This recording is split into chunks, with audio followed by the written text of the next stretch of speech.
video is related to the socialism in Europe. This is our next point, socialism in Europe. So up to here we come to know that Russia का empire कैसा था, what type of society was Russia की society कैसी थी, and after that several other factors we come to know. Now we came on socialism. How socialism came in Russia at the up to 1914. Socialism spread all over the Europe very rapidly and become very famous. So Russia का structure क्या था? Tsar ruler था, but tsar do not allow any political party. Political parties या socialist जो हैं या political parties जो हैं they were illegal, they consider illegal, उन्हें गैर कानूनी समझा जाता था. They were not allowed to form political party in Russia. Russia में पॉलिटिकल पार्टी बनाने की परमिशन नहीं थी. They were consider illegal up to 1914. और इसी तरीके से 1940 तक वो इलीगल समझे जाते थे जो पॉलिटिकल पार्टी बनाते थे. परंतु सोशल डेमोक्रेटिक वर्कर पार्टी जो है वो पहली बार बनी 1898 में. कब बनी? 1898 में. This is very important question for 1 mark, that social democratic worker party, workers ने फिर भी चाहे रशिया में पॉलिटिकल पार्टी बनाना इलीगल था, बट इलीगल तरीके से ही चाहे जो है एक पार्टी बनी, that was social democratic party. This was the first party in Russia that was made by worker in 1890. तो सोशलिस्ट जो है वो इस तरीके से इलीगल तरीके से अपनी सरकार की नीतियां क्योंकि उनके खिलाफ थी और सरकार की पॉलिसीज के against they run their operations, they run their illegal work. So they run what they done, they set up a newspaper, they set up their newspapers, mobilized workers, organized strikes. तो वो अपने newspapers भी चलाते थे, strikes भी organize करते थे. तो these are such type of activities they were handling in the Russia. So in this way Russian socialist जो है वो अब हम यहाँ बात करेंगे कि ये सब हो रहा था रशिया में. सोशलिस्ट जो हैं वो पॉलिटिकल पार्टीज बनाना गैर कानूनी था, बट फिर भी पॉलिटिकल पार्टी बनी 1898 में. सोशलिस्ट जो थे रशिया में वो जो एक्टिव थे वो 2 पार्ट्स में हम उनको पढ़ेंगे. They were having 2 parts, one those who favour the peasants and one those who favour the workers. Workers को फेवर करने वाले और पीजेंट्स को फेवर करने वाले. यहाँ हम पहले बात करते हैं socialist, those who were in favour of peasants. So some socialist they were in favour that peasants not worker should be the main force of the revolution. वो मेन फोर्स है और क्रांति का मुख्य आधार हैं, क्योंकि रशियन पीजेंट जिस तरीके से अपनी जमीन को इकट्ठा जो है वो बोते हैं, कलेक्टिव जो है वो एफर्ट्स करते हैं, that was itself an example of socialist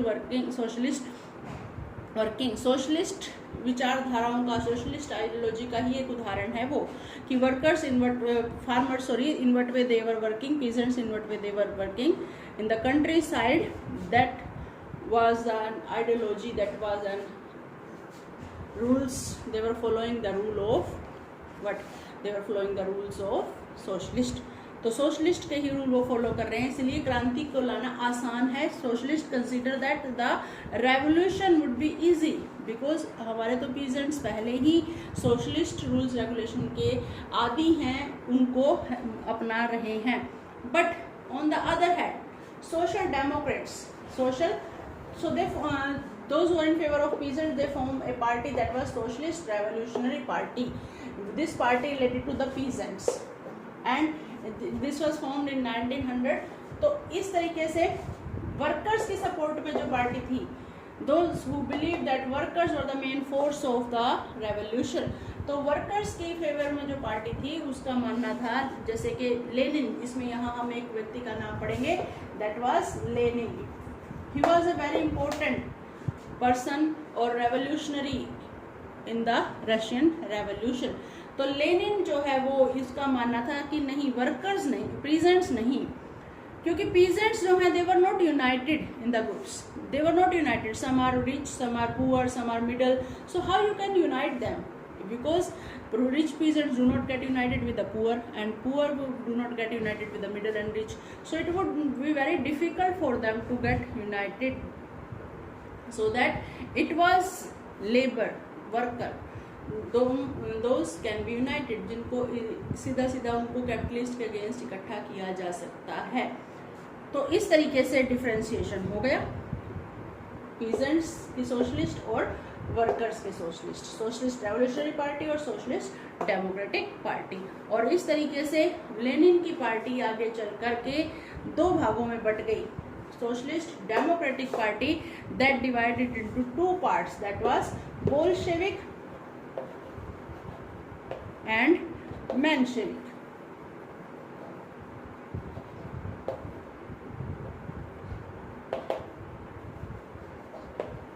Bolshevik and Menshevik.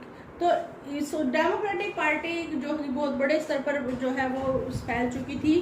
Vladimir Lenin इसके जो है वो मुखिया थे, व्लादिमीर लेनिन के विचारों से प्रभावित थी. तो ये दो तरीके से बट गई. इसके जो है दो हिस्से हो गए. एक तो व्लादिमीर लेनिन की पार्टी जिसे बोल्शेविक कहा जाता है. Bolshevik they were the under the Lenin. तो ये लेनिन के अंडर थे. और ये क्या मानते थे, in what is the difference between Bolshevik and Menshevik, ये भी क्वेश्चन आता है. एक पार्टी लेनिन के अंडर हो गई, दूसरी मोल्शेविक, दो भागों में बट गए. डिफरेंसेस आ ही जाते हैं जब लंबे समय तक कोई काम करते हैं, तो वहाँ लोगों की विचार, लोगों के व्यूज़ डिफरेंट हो जाते हैं. और वहीं जहाँ डिफरेंट व्यूज़ हुए वहीं जो है सेपरेशन हो जाती है. तो यहीं पर यही हुआ कि सोशल डेमोक्रेटिक जो थे बोल्शेविक और Menshevik they divided, and Menshevik and Bolshevik they divided. What was the major difference? That Vladimir Lenin or Bolshevik, they believe that the society or the party should be restricted. Bolshevik और Lenin का मानना था, Lenin ये मानता था कि party जो है ना वो रिस्ट्रिक्टेड होनी चाहिए. रिस्ट्रिक्टेड मीन्स सीमित होनी चाहिए. ये नहीं कि किसी को भी जो है पार्टी में शामिल कर लो. There should be some restrictions, then party can be discipline. और पार्टी डिसिप्लिन ही होनी चाहिए. और इसमें एंट्री, इसमें जो है रिस्ट्रिक्शंस होनी चाहिए.